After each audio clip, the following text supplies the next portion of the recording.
It's so good to see you all here in Philadelphia. I must say, I think we have something in common more than just our shared belief in education and parents' rights. I see that Moms for Liberty is coming under attack by the left, attack by the corporate media, protest out here in the streets. Now you know how I feel everywhere I go. But I want to congratulate you for that, because that is a sign that we are winning this fight.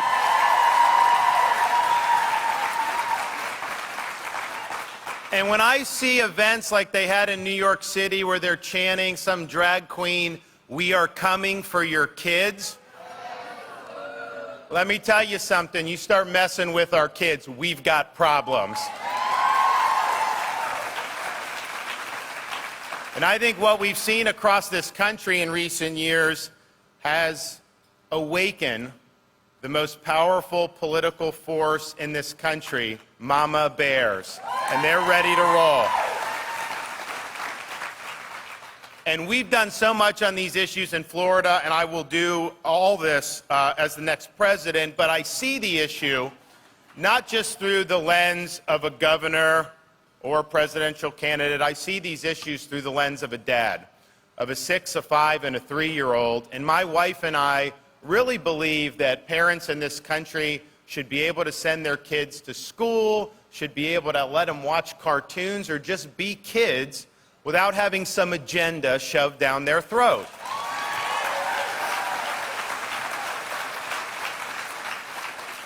And this has gone on across this country for far too long. 2024 is the time to put up or shut up. No more excuses about why we can't win against the left.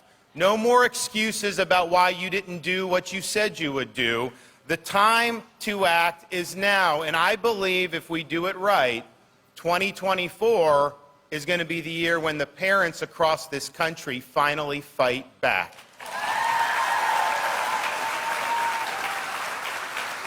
Now, it can be done, because I can tell you in Florida, we have shown what winning looks like.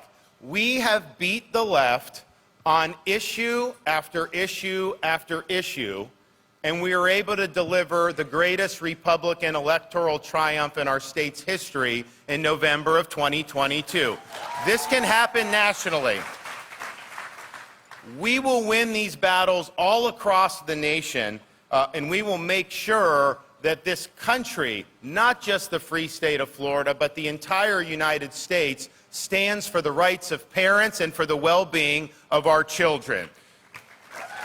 Now, in Florida, we didn't just give lip service to this, because it's very easy to do that. People talk and then, you never see follow-up. We have enacted a Parents' Bill of Rights in the state of Florida because we understand that the purpose of our school systems are to support the communities, to support students and parents. It is not to supersede the rights of parents. Parents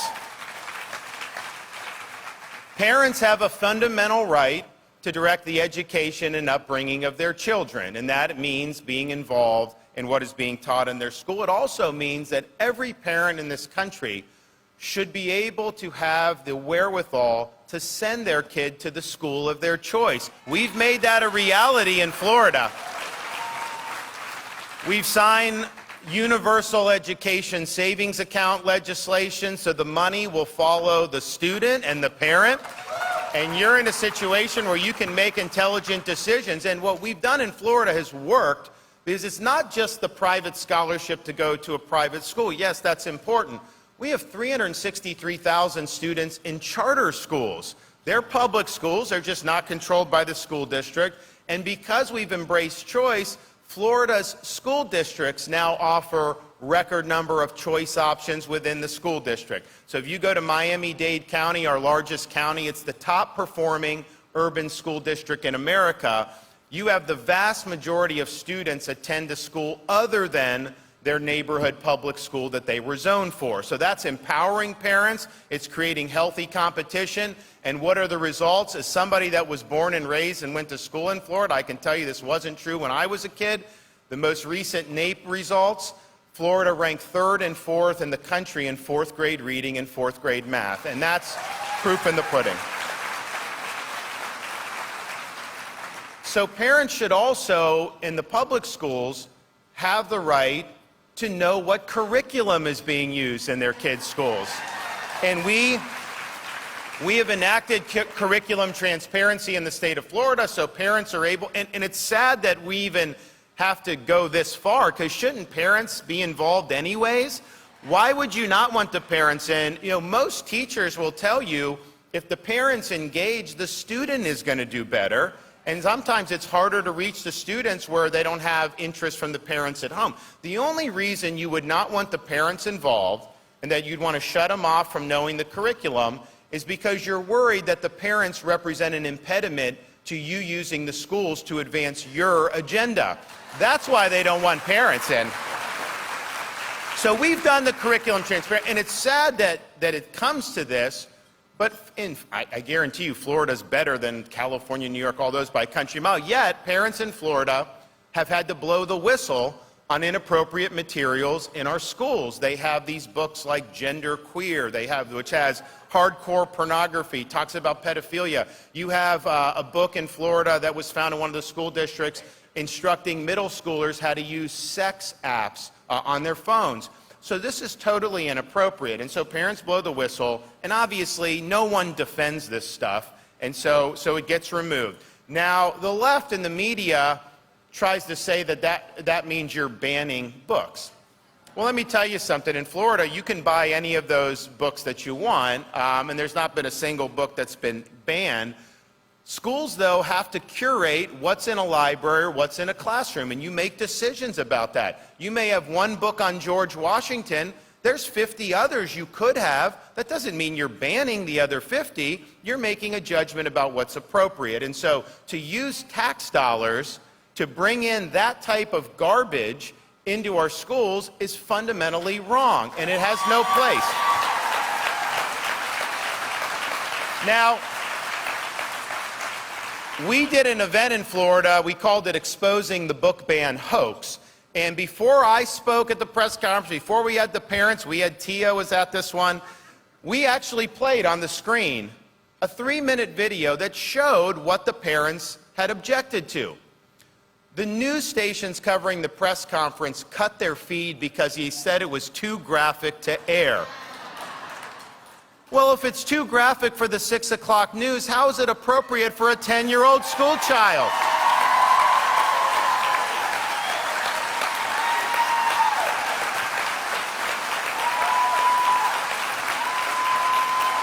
So we're standing for what's right. We're standing for what's right. We also have met our promises. You know, a lot of Republicans have promised over the years to eliminate Common Core. We did it in the state of Florida during my governorship. We're also rooting out so-called social emotional learning from our curriculum. And one of the things we've done, since we're the 3rd largest state, we've been actively involved in rejecting textbooks that have ideological indoctrination. And unfortunately, you've seen woke in math books.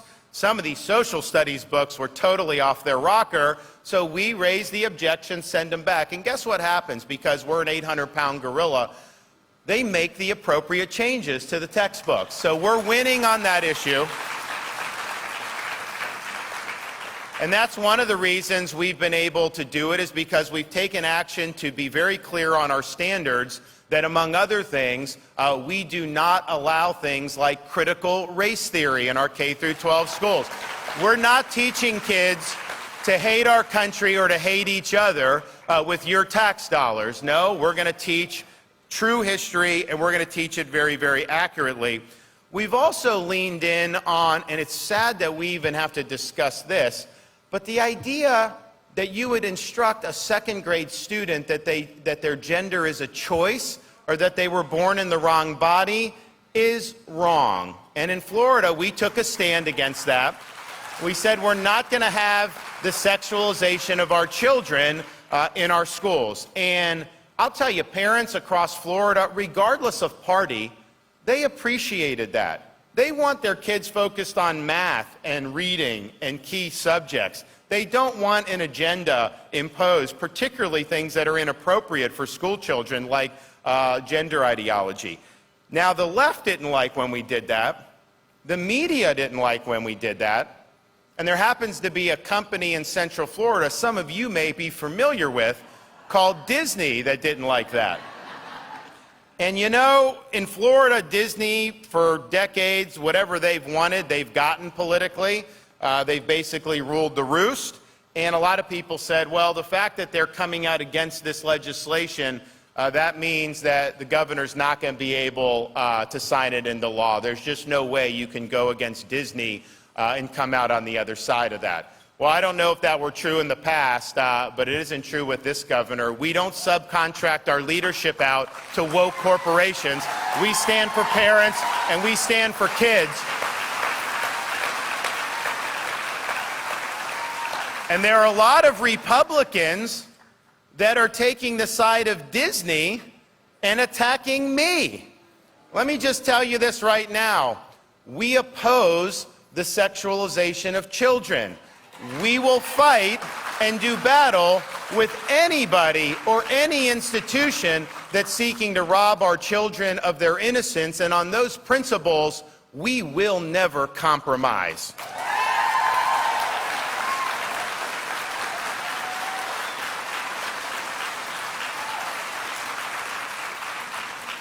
We're one of the first states to enact protections for women's sports. And you have a situation where you're on the men's team for 3 years swimming, and then you switch to the women's team, and somehow you're crowned women's national champion?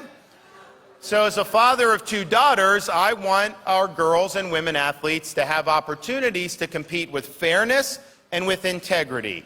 And that does not allow that to happen when you allow the males to compete in the women's sports. So it's an important issue about making sure we have opportunity. But I'd say even larger than that is when you take someone that swam on the men's team for 3 years, they switch to women's, and you crown them women's champion, you're asking us to be complicit in a fraud. That is not true. And you got to have society rooted in truth. So don't tell me things like men can get pregnant or any of that. We need to base our society on truth. And that's what we're doing in Florida. We've also enacted protections to protect women athletes from having intrusions into their locker rooms by males. And Florida is the first state, I believe, in legislation I recently signed, where we are not allowing teachers to require students to choose pronouns. We're not doing the pronoun Olympics in Florida, and that's just the way it's going to be. And it's sad that we even have to say this, but we have done, not just through our Board of Medicine, but even now through statute, we have prohibited puberty blockers and operations on gender for minors. It's mutilation. It's wrong. And it has no place in our society. And we need to step up and say this and take action.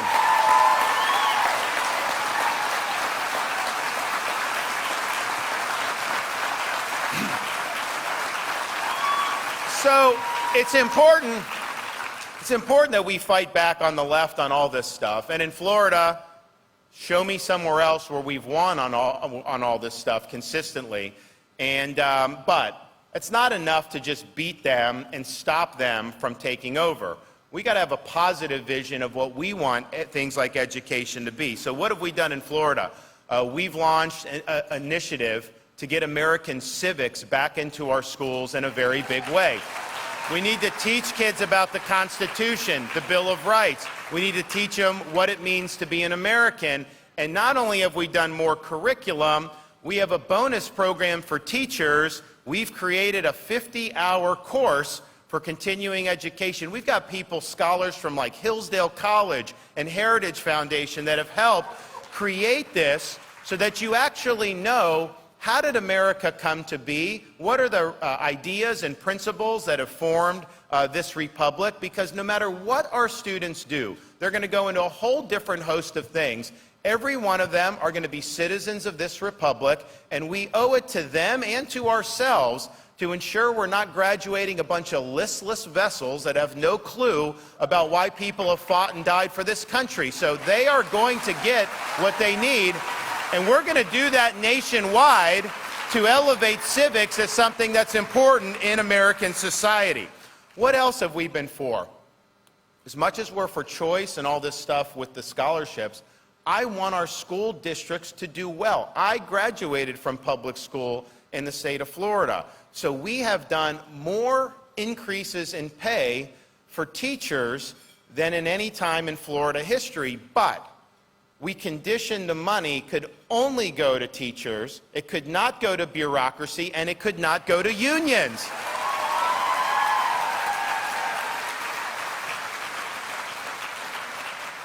We've also enacted a positive vision for higher education. And you hear a lot of complaints from conservatives and others about the politicization of higher education, the ideology, and yet how many people have actually done anything about it? So in Florida, our view is very simple. Our public university system is supported by taxpayers, and it needs to serve the best interests of the state of Florida. It is not there to impose an ideological agenda on the students. It's not there to foment political activism. It is there for the pursuit of truth. It's there to promote academic rigor, and it's there to prepare our students to be citizens of this republic. So we're reorienting it into that direction, and we have meat on the bones. And I remember when I was in college, I had never seen some of the leftism that I saw. And I was like, man, this is crazy. But I always told myself, none of this will fly once you get off campus. Once you get into the real world, this stuff doesn't work. And I believe that then.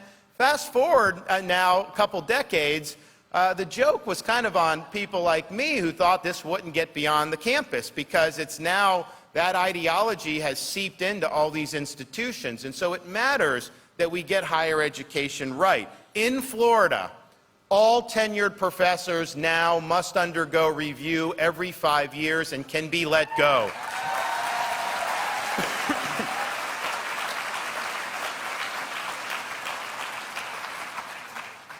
We saw yesterday the Supreme Court uphold the Constitution and say no racial discrimination in college admissions. And in Florida, that's been our law, so we didn't allow, so it's not going to impact us. We're colorblind admissions. But Florida is the first state to go even further than that. We have eliminated DEI from our public universities. They say it's diversity, equity, and inclusion, but the way it's practiced, it's ideology imposed on the institution. And the way it's done in practice, DEI better stands for division, exclusion, and indoctrination, and that has no place in our public institutions. So Florida shows you can not only stand up to the left, you can beat the left, and you can even beat them in institutions that they, for decades, just assumed was their little playpen where they can do whatever they want. And so you can't cede any ground to these people. They are pursuing a very toxic agenda, a very toxic ideology, and this woke agenda is something that's not just theoretical. If it controls every institution in our society, this country will fail. We are not going to be able to remain a free society if we're in the clutches of a toxic ideology. And I saw this firsthand. I happened to be out in California recently, and I went into San Francisco.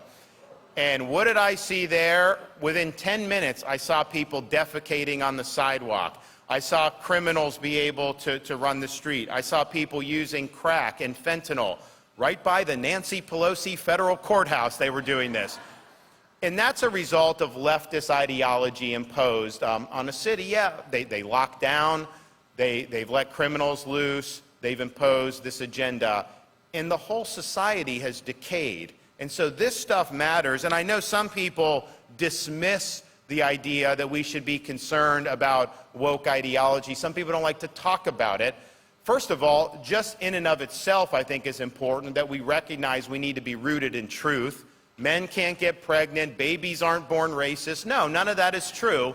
And so we're not going to let our society function on false premises. But woke ideology and that agenda affects Americans when it gets captive public policy. Think about our economy. When they do things like ESG, environment, social governance, it's basically just a ruse to impose a leftist agenda on society.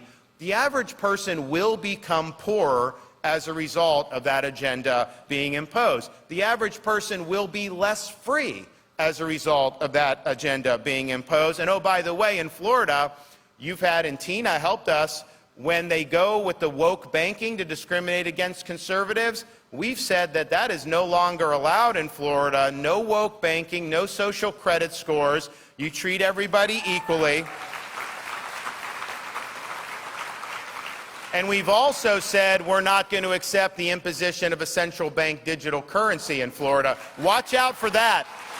As president, we'll nix that right away on day one, but they want to control all your transactions. Won't happen on my watch. Don't worry about that.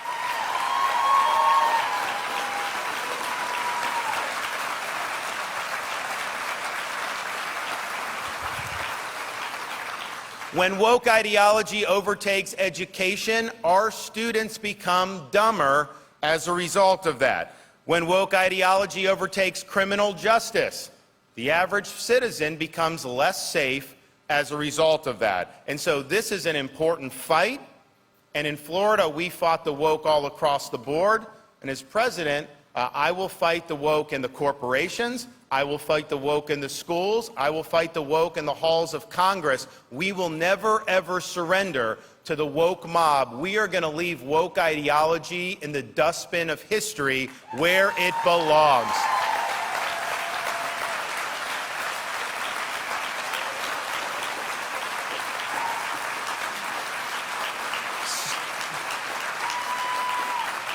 So our task is simple going forward. We're called upon to preserve what the father of our country called the sacred fire of liberty.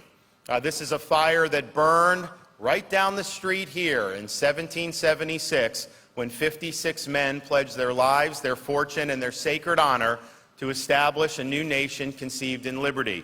It's a fire that burned at a cemetery not that far from here in this state when the first Republican president pledged this nation to a new birth of freedom. It's a fire that burned in the hearts and the bosoms of people who stormed the beaches of Normandy, defeated the Nazis, and preserved freedom throughout the world. It's a fire that burned at the foot of the Berlin Wall when a resolute president said, "Mr. Gorbachev, tear down this wall." So it's our responsibility to carry this torch. It's not a responsibility we should shirk from. It's a responsibility we should welcome. We're required to stand firm for the truth. We're required to be resolute in defense of our enduring American principles. And above all, we're required to show courage in the face of enemy fire. And you see it for what you're doing, you get attacked. You get smeared. Obviously, somebody like me, I deal with it when I roll out of bed in the morning. But here's the deal. We are not going to save our country if we are not willing to accept that there's going to be sacrifices, there's going to be arrows that we're going to have to take. And the question is, the people that pledged their lives, their fortune, their sacred honor in 1776 knew that if they didn't win, their heads would have been chopped off. The people that fought for us in World War II knew if they didn't win that struggle, the whole country, the whole world would have descended into tyranny. And they were willing to not only risk their lives, many of them gave their lives. We're not called upon to make sacrifices that grand. We're merely called upon to stand strong against the left and bring this 2024 election to a positive conclusion, but more importantly, be able to actually implement the agenda that we know this country needs. I will get that done, guys. Thank you so much. God bless you all. We appreciate you. No excuses. Ladies and gentlemen, please welcome